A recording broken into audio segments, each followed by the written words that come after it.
penetration pass inamkuta Kibu, Kibu anakokota, anafunga goli. Hebu tuangalie mazingira hili goli. Mabeki wa Nsingizini, pasi na shaka walimwacha Kibu Denis akiwa huru sana. Yeah, of course. Lakini kwenye lile goli nitamsifia zaidi Morris Abraham. Yeah, of course. Yani alifanya kazi kuwa nyepesi kwa Kibu Denis. Alichokifanya Kibu ni kuscan nafasi. Alitarajia kwamba mpira ungeweza kufika.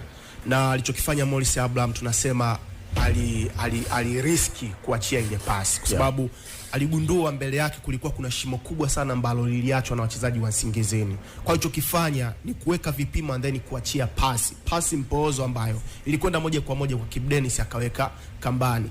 Na ni goli zuri kiukweli, na nadhani kwa wenzangu ambacho wamezungumza kwa first half huoni creativity ambayo inaweza ikakupatia goli. Una struggle kuipata ile pasi ya mwisho ambayo inakwenda kwa namba 9 au inakwenda kwa winga ambaye amefanya movement. Lakini second half unaona watu wana uwezo wa kuriski. Of course ndio kitu ambacho alikuja kukifanya Morris Abraham. Mimi tutazungumza goli la 3, lakini kwangu mimi goli la pili ndo goli bora kwenye mchezo wa jana. Yani lile goli of course ukikaa unapongeza kilichofanyika. Yani Soa akili aliyotumia sio ya kawaida. Ni namba 9. Anajua kabisa ma center back wananimaki muda wote. Nitakachokifanya sitobaki kwenye box ya timu pinzani, nita drop. Nikidrop means nimewatawanya wale ma center back. Hawako kwenye position zao jinsi ambavyo inahitajika. And then nikidrop napokea mpira kutoka kwa Shomari Kapombe. Okay, naangalia mbele yangu kuna nini? Kuna msitu, natembea kwa sababu nina nguvu na uwezo wa kudribble. And then ametembea kwa degree 95, degree 95.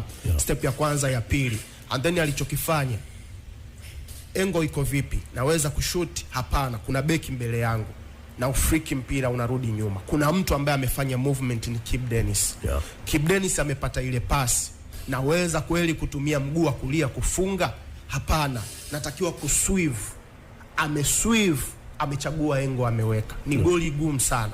Yale goli alilofunga Kibu Denis nimemuona sana akifunga Frank Lampard. Frank Lampard alikuwa anafunga sana magoli ya aina ile. Anasweave, anazunguka kwa sababu upande mmoja tayari kuna watu ambao walikuwa wamefanyaje? Wameziba. Kwa na sweave na kwenda kutafuta eneo ambalo liko wazi na weka mpira kambani. So kwangu mimi ni kitendo cha haraka, yani unakifanya ndani ya sekunde chache, kugeuka na kupiga. Si kila mtu anaweza kufanya vile.